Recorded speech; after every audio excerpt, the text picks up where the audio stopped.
জামাত ইসলামী এমন একটা ব্যান্ড, জামাত ইসলাম ছাড়া বাংলাদেশ কোনো রাজনীতি নাই। এটা এমন একটা প্রোডাক্ট, অরিজিনাল প্রোডাক্ট। এটা এই প্রোডাক্ট ছাড়া কোনো গান নাই কারো। এটাতে ভোট নেই, জনগণ নেই, এটা এই জনসমাবেশ দেখে মানুষ পরিবর্তন হয়ে আসবে না। জামাত ইসলাম একটা আসলে শক্তিশালী দল, একটা মজবুত দল। এই দলের জনসমর্থন আছে, ভোটার আছে, এটা মানুষ বুঝে যাবে এখান থেকে। রাজাকার রাজাকার বলে তারা প্র্যাকটিক্যাল দেখলো, রেজাল্ট কি, তার মামুর বাড়ি চলে গেল রাজাকার রাজাকার কইলা। আবার সেই যদি রাজাকার এই পুরাতন কাসন্দি যদি আবার নতুন করে যদি হয়, তাহলে তো এটা তাদের জন্য ভালো হবে না। কোনো কষ্ট না, এটা তারা চায় আল্লাহর জমিন, আল্লাহর দিন কায়েম করতে চায়। কারণ আল্লাহ পাক কোরআনে বলছে, অত জাহিদুনা ফি সাবিলিল্লাহ বিআমওয়ালিকুম ওয়া আনফুসিকুম যালিকুম খায়রুল লাকুম ইন কুনতুম তা'লামুন। আল্লাহ পাক বলছে তোমরা মাল এবং জান দিয়ে আল্লাহর রাস্তায় খরচ করো, মাল এবং জান দিয়ে। তা আমরা এটা কোনো কষ্ট মনে করি, এটা আমাদের নৈতিক দায়িত্ব, আল্লাহ পাকের হুকুম। আমরা আনুগত্য বিশ্বাস করি, আনুগত্যটা বিশ্বাস করি, এবং আমরা প্রত্যেকটা ব্যক্তির প্রোটোকল। আমরা প্রত্যেকটা এক ভাই আর এক ভাইয়ের সহযোগী। আমরা এক ভাই যদি খাবার শর্ট পরে আমরা দুই ভাই ভাগ করে খাই, এটা আমাদের ঐতিহ্য। 1906 সালে জন্মগ্রহণ করছে এই জামাত ইসলামী। অতএব এই দল নতুন কোনো বার্তা দেওয়ার দরকার নেই। জামাত ইসলামী তো পুরনো দল, তো বার্তা দেওয়াই আছে। পরিবর্তন হয়ে যাবে, মানুষের মনের পরিবর্তন হয়ে যাবে। এটাতে ভোট নেই, জনগণ নেই, এটা এই জনসমাবেশ দেখে মানুষ পরিবর্তন হয়ে আসবে না। জামাত ইসলামী একটা আসলে শক্তিশালী দল, একটা মজবুত দল। এই দলের জনসমর্থন আছে, ভোটার আছে, এটা মানুষ বুঝে যাবে এখান থেকে।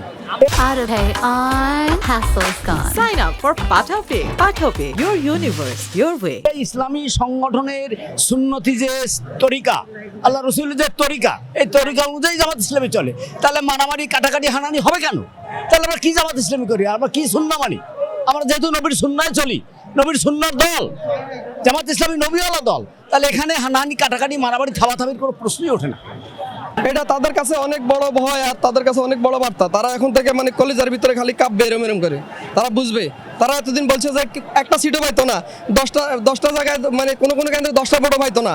এখন তারা বুঝতে পারবে যে মানুষ কি পরিমাণ ইসলামের ইয়াতে আসতেছে। এখন এখানে যত লোক আসছে, কাউকে টাকা দেওয়া হয় নাই, কাউকে খরচ দেওয়া হয় নাই, সবাই নিজের উদ্যোগে আসছে। এবং কি যারা আসছে সবাই ভোটার, কেউ ভালো লোক না, বিরিয়ানি খাওয়ার লোক কেউ আসে না। এখানে যত মানুষ আসছে সবাই নিজের টাকা দিয়ে আসছে, ইসলামকে ভালোবেসে আসছে। আল্লাহর দিন এই দুনিয়ায় কায়েম হোক, তারা এদের জন্য আসছে। আমরা এটা চাই। আমাদের নেতারা নিজেরা না খাওয়া কর্মীদেরকে খেতে দেয়। আমাদের নেতাকে থাবাথাবি নেই, খামসা নেই। আর আমাদের ভিতরে যারা কর্মী আছে ছোটখাটো, তারাও এই ভাই পাইছিল কিনা আগে ওই বাইরে দেয়, ওই ভাই সন্তুষ্ট থাকলে আমি সন্তুষ্ট, হিসাব হচ্ছে এটা আমাদের মাধ্যমে। এটাই সৌন্দর্য, এটাই ইসলাম। রাজাকার রাজাকার বলে তারা প্র্যাকটিক্যাল দেখলো, রেজাল্ট কি, তার মামুর বাড়ি চলে গেল রাজাকার রাজাকার কইলা। আবার সেই যদি রাজাকার এই পুরাতন কাসন্দি যদি আবার নতুন করে যদি হয়, তাহলে তো এটা তাদের জন্য ভালো হবে না আর কি। এই কাজের সেই জন্য ওই ভেদাভেদ, এই 53 বছরে যে মুক্তিযুদ্ধ চেতনা যে হয়েছে, এগুলা আর এখন আর বাজারে এটা খায় না। কারণ এটা উল্টা রিয়েকশন দেন না। বিশ্ববিদ্যালয় রাজাকার বলা ফলে আমি কে তুমি কে, রাজাকার রাজাকার, তার মানে রাজাকার শব্দটা এখন ওটা বাজারে পৌঁছে গেছে, ওই শব্দটা খায় না, ওটা বললে পারি। আর আমি একটা বিষয় যেটা বলবো সেটা হচ্ছে 71-এর যে দেশটা স্বাধীন হয়েছিল, যে চেতনা নিয়ে, যে চেতনা নাম্বার 1 ছিল কি, সততা, সামাজিক মর্যাদা, ইনসাফ ভিত্তিক সমাজ, কোনোটাই তো হয় নাই। 53 বছরে আমরা এটা আমাদের প্রত্যাশা, 71-এর যে চেতনা, যে প্রত্যাশা, সেটা পূরণ হয় নাই।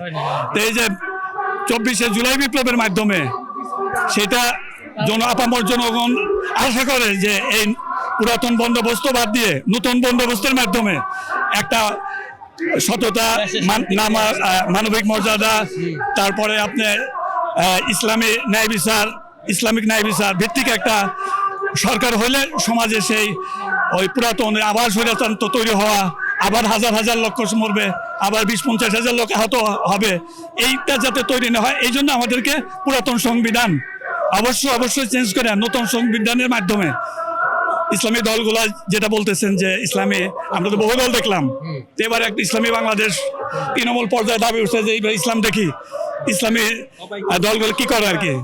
এই প্রত্যাশা নিয়ে জামাতে ইসলামী তারা সেই উদ্দেশ্য নিয়ে, লক্ষ্য নিয়ে তারা আগাচ্ছে আর কি, এবং আপামর জনগণ ব্যাপকভাবে সারা পাচ্ছে আর কি।